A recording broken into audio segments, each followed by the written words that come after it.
L'économie chinoise, partie 2. Bonjour à toutes et tous, salam alaikum, très chers toins éclairés.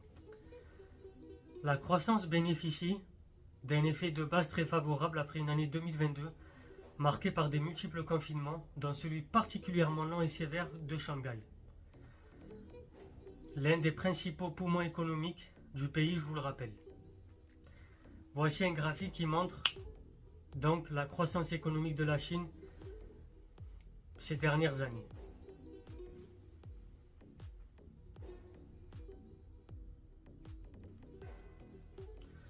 Donc, même si l'économie chinoise a dépassé l'objectif de croissance d'environ 5% pour 2023, l'année ne s'est pas déroulée comme les responsables avaient espéré. Pour cette première année sans restriction pandémique, les économistes s'attendaient à une vague d'activité, les ménages et les entreprises rattrapant le temps perdu. Mais ça ne s'est pas passé comme ça. Au lieu de ça, la Chine a eu une année marquée par une confiance, bien sûr, chancelante des ménages et des entreprises méfiantes. On va évoquer le coup dur pour le moral des ménages et la confiance, et on va voir comment ça a impacté l'économie.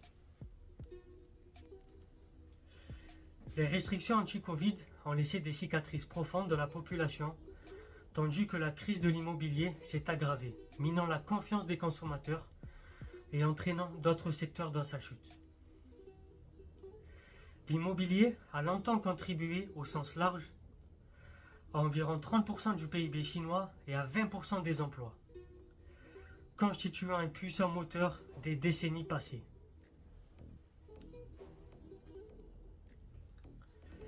La vente de terrain était ces dernières décennies une source de recettes inestimable pour les collectivités locales. Près de 70% de la richesse des ménages chinoises étant liée à l'immobilier.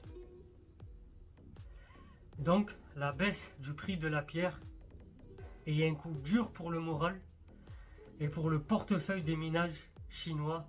Les ménages chinois ont vraiment été impactés par cette crise de l'immobilier. C'était Soso l'Intello. Je vous donne rendez-vous encore pour d'autres parties pour terminer ce thème passionnant. Abonnez-vous, partagez, likez à 20h pour le live, Inch'Allah.